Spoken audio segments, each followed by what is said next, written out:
Nah, pemirsa, untuk mengetahui bagaimana penerapan aplikasi Peduli Lindungi di Pasar Rakyat di Kota Bandung, kita akan menuju Pasar Balubur Town Square dengan rekan Desi Juliani. Selamat siang, Desi. Bagaimana penerapan aplikasi Peduli Lindungi di pasar tradisional di sana?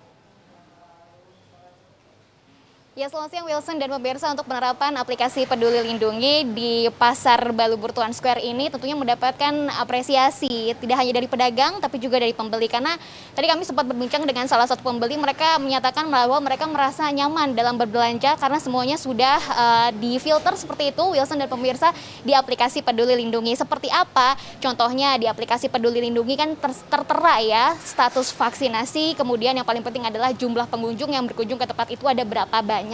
Tapi sebelum memindai QR Code di aplikasi Peduli Lindungi, tentu ada sejumlah protokol kesehatan yang harus dipatuhi untuk pembeli ya. Selain mencuci tangan, tentu saja harus cek suhu terlebih dahulu. Oke, 35,9 ya suhu saya, dan tentunya adalah scan menggunakan aplikasi Peduli Lindungi. Kita coba ya. Pemirsa, apakah bisa? Wah, ternyata nggak bisa. Wah, nah, kalau ada menemukan kendala seperti ini, pemirsa, apa antisipasi dari pihak pengelola? Kita langsung berbincang bersama ada Pak Tapsel Sitohang, pengelola dari Pasar Balubur. Selamat siang, Pak Tapsel. Siang, Bu. Siang. Pak, tadi kan saya coba nih memindai QR Code, tapi ternyata gagal, Pak. Nah, ini antisipasi dari pengelola pasar jika ada kegagalan untuk scan QR Code seperti apa, Pak Tapsel? Ya, biasanya pasti kita bantu, Bu ya. Kita bantu, kita cek. Bisa juga dari memang nggak punya kuota, bisa.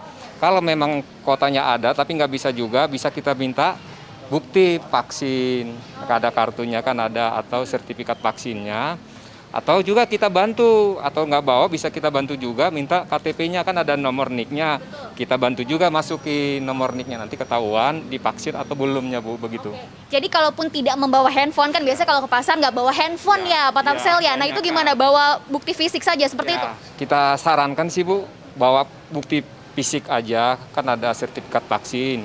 Oke, dan itu jangan lupa ya, kemana-mana harus bawa sertifikat vaksin. Lalu kemudian pemantauan protokol kesehatannya di pasar seperti apa, Pak Tapsel? Ya, protokol kesehatannya sebelum masuk ke Pasar Balubur itu, yang jelas harus cuci tangan dulu, cuci tangan, habis itu cek suhu, tadi ada barcode juga, jadi urutannya, terus pakai masker juga jangan lupa gitu. Nah, untuk capaian vaksinasi seperti apa, Pak, untuk pedagang ya, untuk pedagang khususnya di Pasar Balubur ini, Pak Tapsel?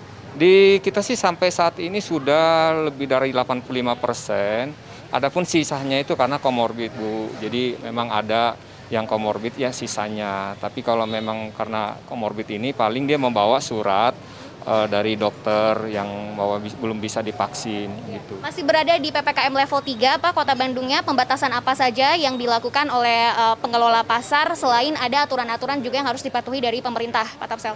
Makasih. Kalau dari kita masih ada aturannya, jam operasionalnya dari jam 5 subuh ya sampai jam 3 sore.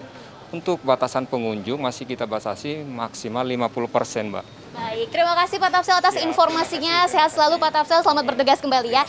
Nah, itu dia tadi pemirsa, memang untuk menggunakan aplikasi Peduli Lindungi ini tidak bisa ditebak ya. Kadang-kadang kita menemukan kendala, dan tentunya untuk mengantisipasi kendala itu jangan lupa dibawa bukti vaksinnya, dan juga KTP juga jangan dibawa. Ini contohnya nih, saya ternyata ya sudah bisa check-in pemirsa ya.